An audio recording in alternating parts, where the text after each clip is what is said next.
कधीच आहे ना ती? आहे इथंच आहे. आईला फोन करायला ते गर्दीत फोनवर ऐकू येईना म्हणून शत्रूला पाठवलंय तिला आणायला. येईल इतके. ए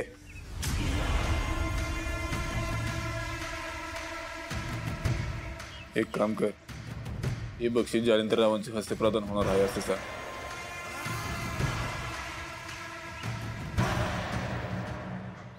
मंडळी, आपल्या कार्यक्रमात थोडासा बदल झालेला आहे. आपल्या वहिनी साहेब तुळजा निंबाळकर या बक्षीस देणार जाईल, पण त्या अंतिम संघाला, त्याआधी तिसऱ्या क्रमांकाच्या संघाला निधी बक्षीस देण्यासाठी मी आमंत्रित करतो आपल्या समाजातील आदरणीय सन्माननीय व्यक्तिमत्व जालिंदर निंबाळकर उर्फ डॅडी यांना.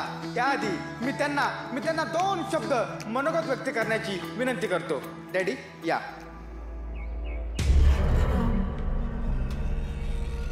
नमस्कार. नमस्कार.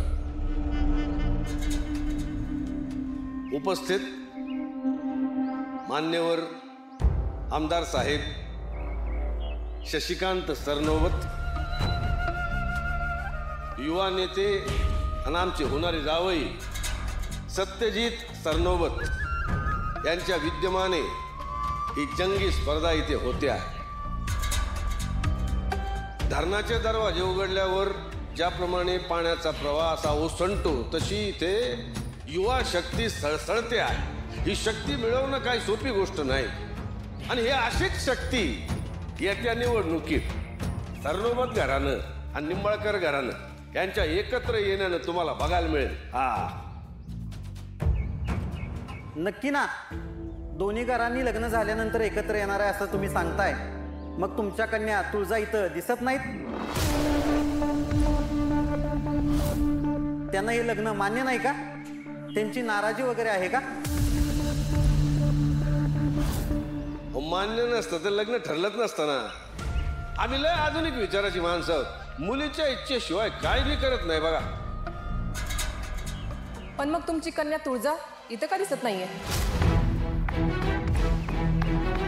अहो ती काय साधी सुधी पोरगी आहे का?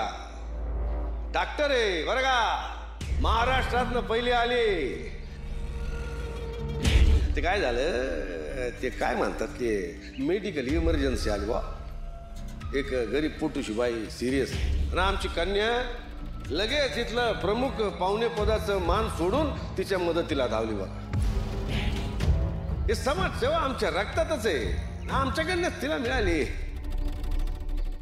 तिचा फोन आला होता आता. बाळांती सुखरूप आहे, येते.